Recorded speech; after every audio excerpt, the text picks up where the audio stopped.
please permit me to present my fellow actors in this captivating and charming comedy of errors. Dumb swears all the time. I can just like talk with people about games. And since then, it was like an epiphany for me.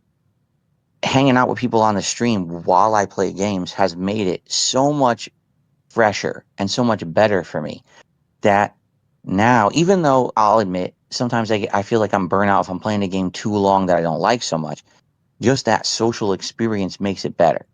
Like, I want the weight to come off so I can go get a fucking job.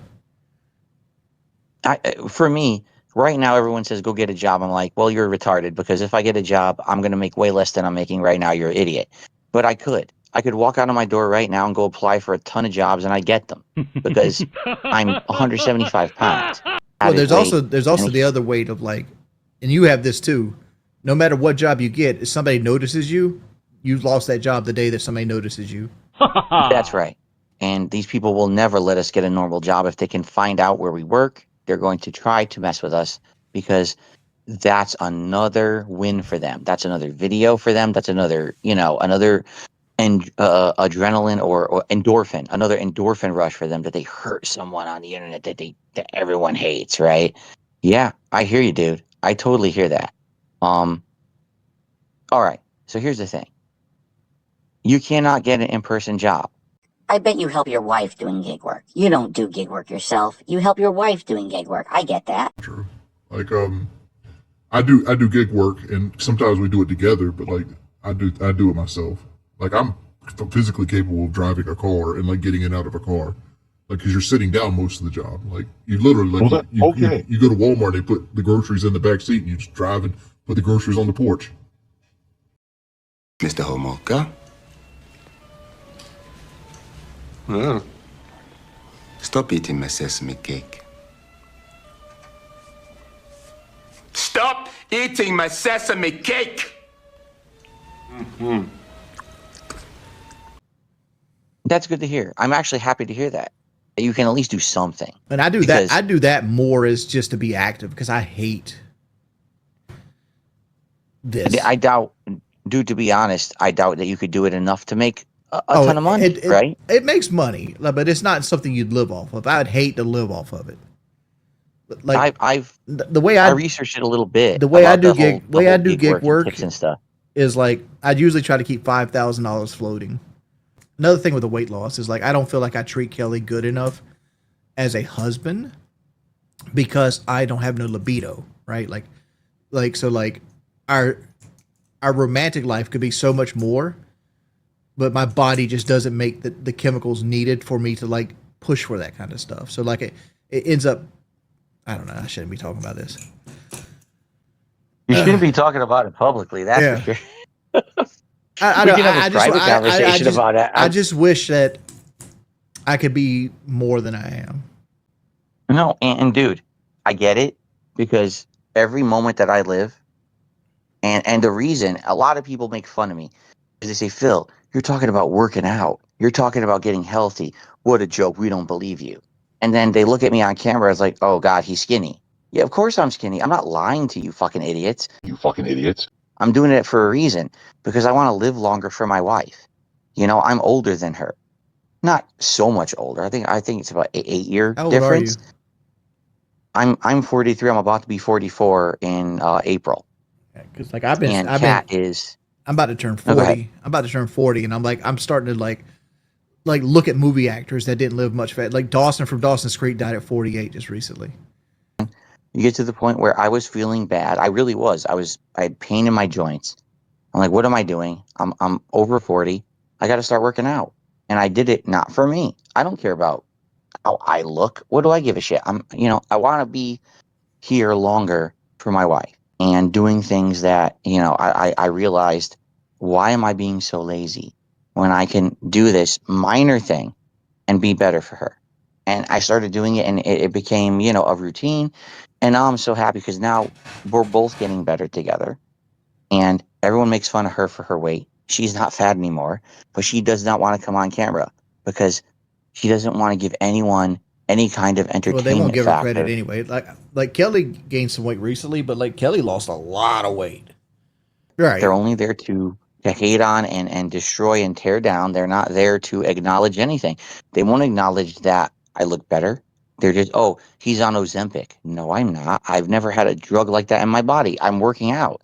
But, to them, anything is a clip.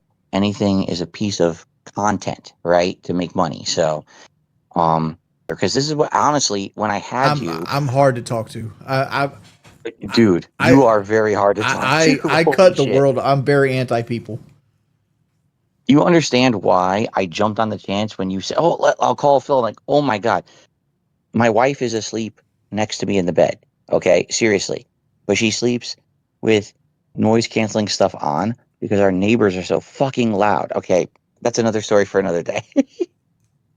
Okay, but I can like just do random stuff at night, not loud, but calm stuff. And he said, oh my God. He said, we can have a conversation. I'm going to have this conversation right now. Let me jump because I tried so hard to get you on my show. It's not about getting you on the show. It's about having a conversation with you. Okay. It really is. Man, I wish I could help him because I've been through that. And here we go. I've been through people trying to join my lobbies and be fucked up to me and say stuff on mic. And I've been through these things. All right. So anyway, I got you on a conversation here. All right. A legacy that in 10 years, 20 years, 30 years from now, someone stumbles upon Dark Side Phil because I know no one's going to care about me eventually. It's going to happen. Right. But Do someone you will actually find a believe that channel though? and be like, I'm not going to sit here and be delusional. Like anybody's going to show up to like one of my Red Sex streams 20 years from now. If that my shit might get one view a year, right? It's like to me, it's like bubblegum content. Like you consume it right then and there, and once it goes out into the trash can, it's never to be seen again. that's because you're playing Red Sec. I mean, like Seriously. right? But like, what's the difference between that and like Breath of the Wild? Your content is nothing like it used to be. But that's cool to know that someone who did a playthrough of Heavy Rain when it came out in 2010 is still live streaming in 2026, And if you truly make something that is representative of an honest reaction at the time that something is happening, then that content Can be immortal. That's super niche though. It's like let's take Burnt Peanut back into this conversation, right? How many people in the world right now do you think is watching Burnt Peanut's Arc Raider live stream from last week? The first stream of a game, day one, you're going to get attention.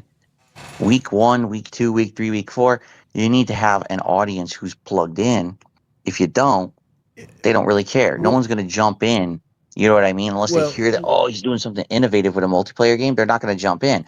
But when you do a playthrough of something on launch day, that is, a one-time experience. That day one, when I played Elden Ring, I stuck in the entry-level area, and I fought that stupid Golden Knight guy. I forgot his name. Until I beat him. And everyone to this day still quotes it. Oh my God, Phil, you were an idiot. Idiot. But it's the most entertaining thing because it's unique. It's what people remember it as. But like I want to bring this up though.